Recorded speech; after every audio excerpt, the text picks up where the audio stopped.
Welcome to my channel. Please subscribe and more stories. Learn English quickly. Story of a wedding and a disinheritance. Captain Dobbin now found himself in a very painful and difficult position. He could see that George was less and less keen to marry Amelia, and he realized that he himself was falling in love with her. She will die if George does not marry her, he thought. He determined to make sure that the wedding went ahead. George and his father, meanwhile, had quarreled bitterly.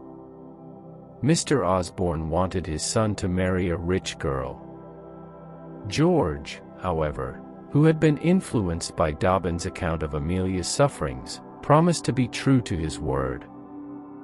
"I'll have no beggars in my family." "Sir," his father roared. "Marry Amelia and you leave this house forever. You leave it a penniless man, I tell you." "I've done it, Dobbin," George told his friend afterwards. "Done what?" Dobbin asked. "I've told my father," George informed him. "I'll marry her tomorrow. I love her more and more each day." One morning a quiet wedding took place in London. Amelia was the bride and George the bridegroom.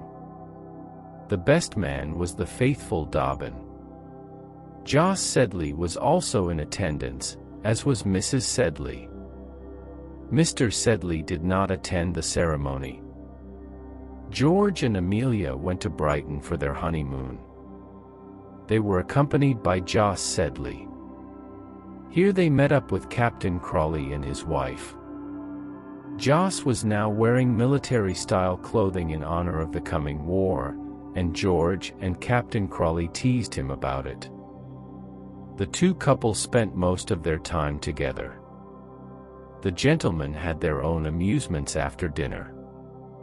They usually played billiards or cards, and this allowed Captain Crawley to acquire some much-needed ready money. One day Dobbin came down to Brighton to see his friends. He greeted them in a friendly way, but his face was serious. "What's the news?" George asked eagerly.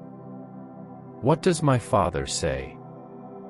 "I'll tell you everything later," Dobbin said quietly. "The really important thing is, come on, tell us," George cried excitedly. The campaign started. "We're going to Belgium, old boy. O'Dowd's in command. We leave next week." It was true that Dobbin had been to see Mr. Osborne to break the news of his son's marriage to Amelia. The interview had not been a success.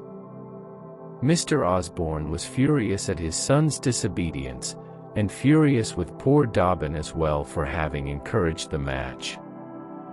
When he returned home that evening, Mr. Osborne sat for many hours in his study. He adored his son, but he was a very proud man, and George's marriage had disappointed him bitterly.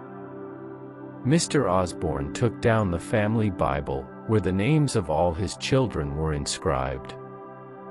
He eliminated George's name. Then he wrote a letter to the bank, instructing the cashier not to pay further funds to his son. Another visitor who was staying at Brighton was Miss Crawley. Becky made Rawdon write the old lady a note.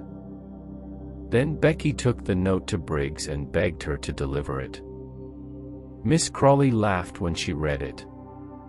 "Don't you see," she cried, "Rawdon never wrote a word of it.